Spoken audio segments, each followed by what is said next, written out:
Hello, welcome to anyway door. तो ये है हमारा पार्ट 6 जिसके अंदर हम पढ़ेंगे अपना 5th टॉपिक, जो कि हमारा लास्ट सेकंड टॉपिक है और है विजुअलाइजिंग द नेशन। तो स्टार्ट करते हैं। While it is easy enough to represent a ruler through a portrait और a statue, how does one go about giving a face to a nation. कोई भी ruler है, राजा है, उसको हम रिप्रेजेंट कर सकते हैं उसकी पोर्ट्रेट या उसकी स्टैचू के थ्रू, लेकिन एक नेशन को हम कैसे रिप्रेजेंट करें उस टाइम पर इसका कोई आइडिया नहीं था लोगों के पास। Artists in the 18th and 19th century found a way out by personifying a nation।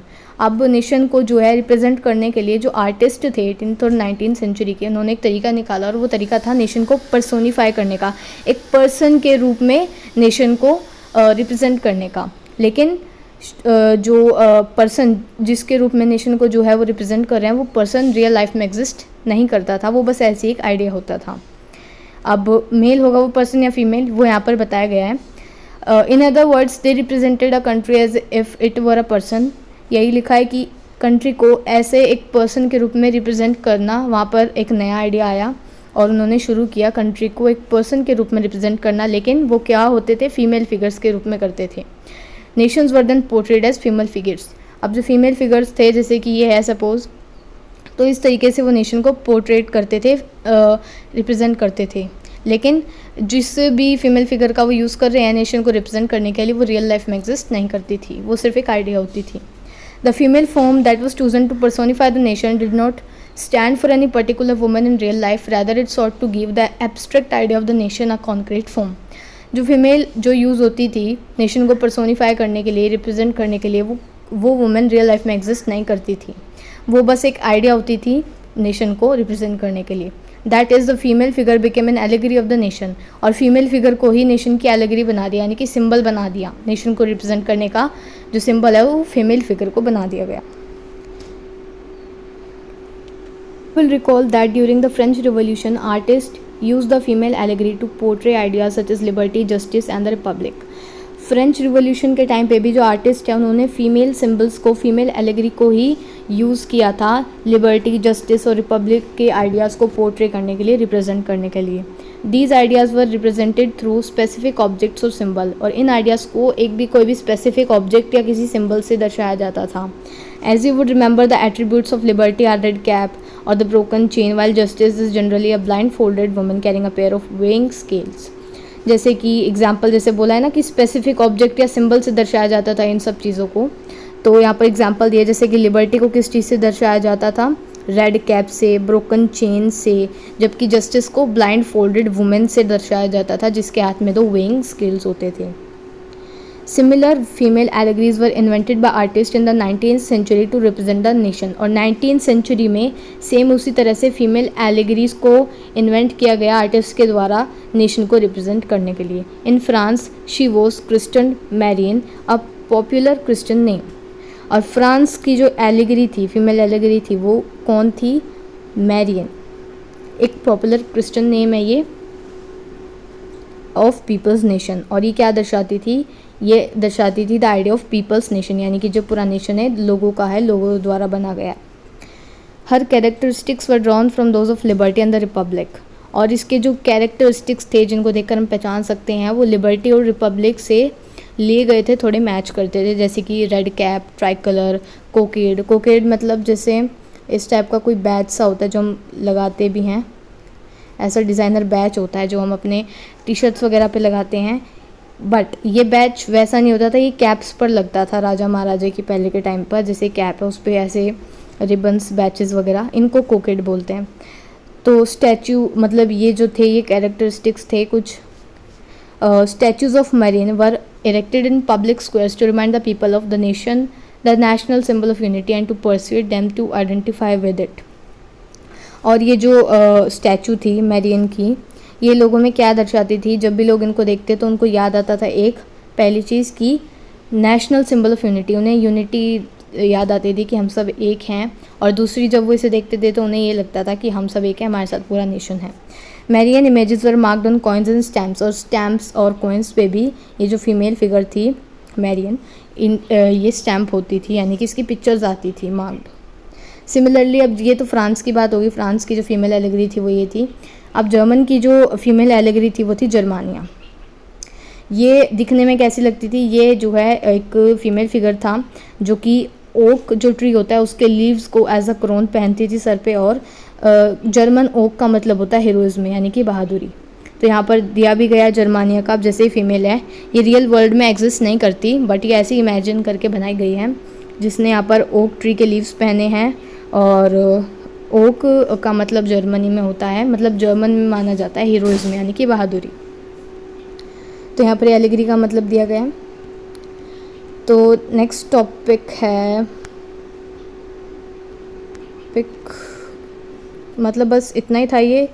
तो फिर ठीक है, जो पार्ट 6 है हम इसी वीडियो में कर लेते हैं, क्योंकि पार्ट 5 तो बहुत छोटा था, ये भी इतना बड़ा नहीं है दिखने में लग रहा है, बस ये इतना ही है। तो इसको भी हम इसी वीडियो में कर लेंगे फिनिश, फिर ये हमारा चैप्टर हो जाएगा ख़त्म। तो इसे भी पढ़ लेते हैं। तो हमारा जो टॉपिक 6 है वो है nationalism and imperialism. Nationalism no longer retained its idealistic liberal democratic sentiment of the first half of the century but became a narrow creed with limited ends। मतलब जब 19th सेंचुरी का लास्ट क्वार्टर चल रहा था तो nationalism को और वही पुराने रूप से नहीं देखा जाता था कि हमें अगर नेशनलिज्म चाहिए तो हमें लिबर्टी चाहिए, डेमोक्रेसी चाहिए, नहीं। During this period nationalist group became increasingly intolerant of each other and ever ready to go to war. बल्कि इस समय में जो नेशनलिस्ट ग्रुप थे वो बिल्कुल इनटॉलरेंट हो गए थे, मतलब उनको कुछ भी बर्दाश्त नहीं हो रहा था, वो सिर्फ वॉर के लिए रेडी रहते थे हर वक्त, वो कभी भी जाकर लड़ने को तैयार थे। और जो मेजर यूरोपियन पावर्स थी वो क्या कर रही थी, वो जो नेशनलिस्ट एस्पिरेशन थी यानी लोगों की जो देशभक्ति की भावना थी उसको मैनिपुलेट कर रही थी, यानी कि उसको यूज़ कर रही थी अपना एम पूरा करने के लिए। उनका एम क्या था, in Europe to further their own imperialist aims. यानी कि एम क्या था यूरोपियन पावर का, कि वो जो है नेशनलिस्ट एस्पिरेशन, लोगों की देशभक्ति की भावना को मैनिपुलेट करके यूज़ करके अपना एम पूरा कर रही थी, यानी कि जो बाकी की जो जगह है, मतलब बाकी की जो कंट्रीज़ हैं उनको भी गुलाम बनाना चाह रही थी।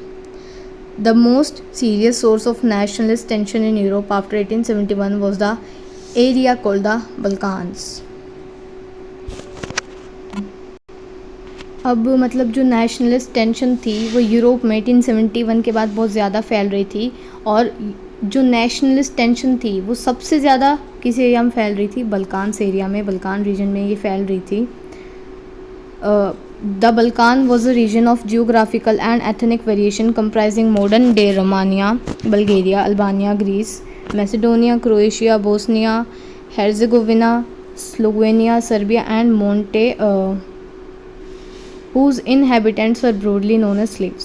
अब बल्कान्स में ये सारा कंट्री, मतलब बल्कान जो रीजन था उसमें ये सारी जगहें आती थी, और ये काफ़ी ज़्यादा जियोग्राफिकली वेराइड था, और एथनिक वेरिएशन भी बहुत ज़्यादा थी, अलग अलग कल्चर के लोग रहते थे। और यहाँ पे रहने वाले, बल्कान में रहने वाले जो निवासी थे उनको किस नाम से जाना जाता था, स्लेव से। अब जो बल्कान का एक लार्ज पार्ट था वो किसके अंडर था, किसके कंट्रोल में था, ओटोमन एम्पायर के कंट्रोल में था। अब जैसे जैसे the spread of the ideas of romantic nationalism in the Balkans together with the disintegration of the Ottoman empire made this area very explosive. अब जैसे जैसे जो नेशनलिज्म की जो खबर है, न्यूज़ है, ये बल्कान में फैली, तो एक तो ये चीज़ हुई कि बल्कान में नेशनलिज्म की जो है खबर फैली, ऊपर से जो ओटोमन एम्पायर था उसकी पावर भी डिसइंटीग्रेट यानी कि कम होती जा रही थी। तो इन दोनों रीजंस के कारण ये एरिया जो है काफ़ी ज़्यादा एक्सप्लोसिव हो गया, यानी काफ़ी ज़्यादा लड़ाइयाँ, बहस, वाद विवाद छिड़ने लगे, क्योंकि एक तो नेशनलिज्म की भावना भी आ रही थी बल्कान्स में, यानी कि ये एक आइडिया भी आ रहा था, और ऊपर से इनके जो राजा थे उनकी भी पावर कम होती जा रही थी। All through the 19th century, the Ottoman Empire had sought to strengthen itself through modernization and internal reform, but with very little success। अब जो है 19th सेंचुरी में जो है ऑटोमैन एम्पायर ने बहुत कोशिश की कि वो अपनी वापस जगह पावर स्ट्रेंथ कर ले मॉडर्नाइजेशन के थ्रू या रिफॉर्म्स के थ्रू, लेकिन उसमें उसको इतनी सक्सेस नहीं मिली। जो एक के बाद एक जितने भी यूरोपियन सब्जेक्ट थे, यानी कि ये जितने भी ऊपर जो कंट्रीज़ बताई हैं ये सारी जो है अब ऑटोमन एम्पायर के हाथ से जा रही थी और अपनी इंडिपेंडेंस डिक्लेयर कर रही थी। The Balkan people based their claims for independence और political rights on nationality and use history to prove that they had once been independent but had subsequently been यानी कि अब ये जो बल्कान के लोग थे कह रहे थे कि हम पहले इंडिपेंडेंट ही थे, पर ये जो यूरोपियन मतलब ये जो फॉरेन पावर्स आए इनके कारण हम दोबारा गुलाम हो गए। तो अब उनकी जो लॉन्ग लॉस्ट इंडिपेंडेंस यानी जो पहले वाली जो इंडिपेंडेंस जो उन्होंने खो दी थी वो उसे विन बैक करना चाहते थे, इसलिए उन्होंने अब रिवोल्ट चालू किया। As the different Slavic nationalities struggled to define their identity and independence, the Balkan area became an area of intense conflict. अब जैसे जैसे जो भी स्लेविक नेशनलिटीज़ थी यानी कि ऊपर जो हमने कंट्रीज़ देखी थी ये सारी जो है अब इंडिपेंडेंट होने लगी थी, अपनी अलग आइडेंटिटी दर्शाने लगी थी, एस्टैब्लिश करने लगी थी, इंडिपेंडेंस अपनी एस्टैब्लिश करने लगी थी। तो इस कारण जो बल्कान एरिया वो काफ़ी ज़्यादा कॉन्फ्लिक्ट वाला बन गया। और जो बल्कान में जब सबसे ज़्यादा दिक्कत तब आई जब जो है बड़ी जो पावर्स थी मतलब जो बिग पावर्स थी, बड़ी बड़ी जो कंट्रीज़ थी, उन्होंने भी अब बल्कान में दखल देनी शुरू करी। क्योंकि एक तो जो है इंडिपेंडेंस और आइडेंटिटी जो है ये जो नेशनलिटीज़ थी जो ऊपर जो कंट्रीज़ बताई ये सारी अपने इस्टेब्लिश कर रहे थे, इसलिए कॉन्फ्लिक्ट बहुत होने लगा। और जो बल्कान के स्टेट्स थे वो एक दूसरे से बहुत ज़्यादा जेलस होने लगे। वो सब चाहते थे कि उन्हें ज़्यादा से ज़्यादा टेरिटरी मिले। एंड सबसे ज़्यादा और मैटर जब कॉम्प्लिकेटेड हुआ जब जो है बड़ी जो पावर हैं दखल देना शुरू किया, जैसे रशिया है, जर्मनी, इंग्लैंड है, ये जो जितनी भी सारी कंट्रीज़ हैं ये सारी जो है बड़ी बड़ी पावर्स थी। और इन्होंने भी कोशिश की बल्कान के ऊपर अपना जो है हक जमाने की, यानी कि उनको अपने कब्ज़े में करने की।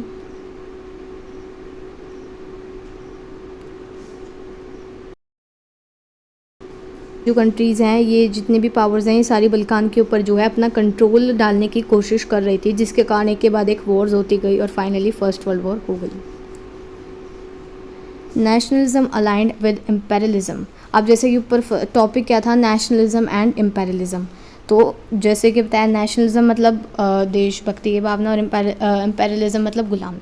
तो नेशनलिज्म को इम्पेरियलिज्म में जोड़ा जा रहा था। मेन बेसिक जो मतलब था टॉपिक का वही था हेडिंग का।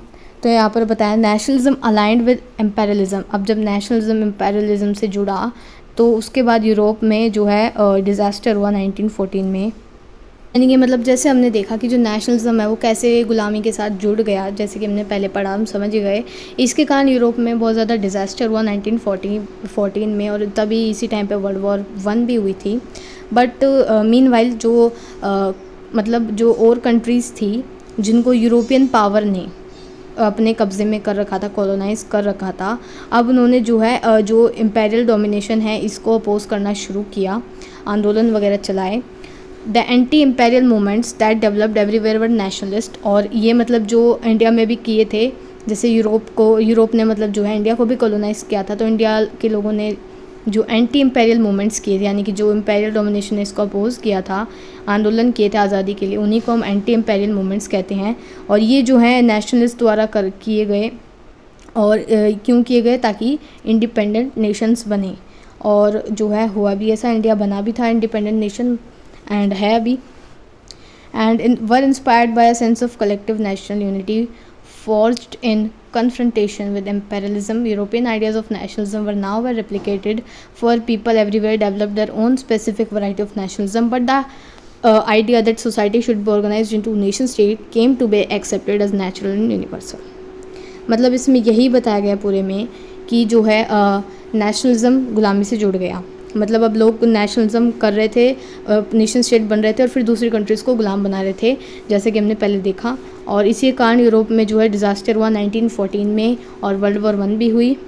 और इसी दौरान जो यूरोप है उसने काफ़ी सारी कंट्रीज़ को अपने कब्ज़े में कर रखा था। वो सारी कंट्रीज़ जो हैं जिनको यूरोप ने कब्ज़े में कर रखा था उन्होंने अब जो है इम्पेरियल डोमिनेशन के अगेंस्ट आंदोलन चलाए और इन आंदोलन को एंटी इम्पेरियल मूवमेंट्स कहा गया, जिसमें नेशनलिस्ट थे जो ये सारा कर रहे थे। और ये क्या चाहते थे, इंडिपेंडेंट नेशन स्टेट चाहते थे, ये कलेक्टिव आइडेंटिटी, नेशनल आइडेंटिटी चाहते थे, यूनिटी चाहते थे। लेकिन जो यूरोप का जो नेशनलिज्म का तरीका था वो बहुत ही अलग था और वो दोबारा रेप्लिकेट नहीं किया गया, यानी कि किसी ने भी उसको दोबारा फॉलो नहीं किया, किसी ने नहीं दोबारा दोहराया और हर कंट्री ने अपने अलग तरीके से नेशनलिज्म किया। लेकिन एक चीज़ इस में ये है जिसको कोई भी नहीं मतलब गलत बोल सकता, दैट नेशन स्टेट ऑर्गेनाइज होने थे, यानी कि नेशन स्टेट बनाना ज़रूरी है। अब वो कोई किसी भी तरीके से बनाए, चाहे मोनार्की के थ्रू बनाए या फिर लिबर्टी या डेमोक्रेसी के थ्रू, लेकिन नेशन स्टेट तो बनेंगे ही। एंड ये एक नेचुरल और यूनिवर्सल ट्रुथ के रूप में एक्सेप्टेड है। तो यही था इस चैप्टर में। चैप्टर पूरा हो गया है। वीडियो के मतलब इस चैप्टर के बने हैं और फाइनली ये चैप्टर ख़त्म हो चुका है। So that's all for today, bye and also subscribe our channel anyway door.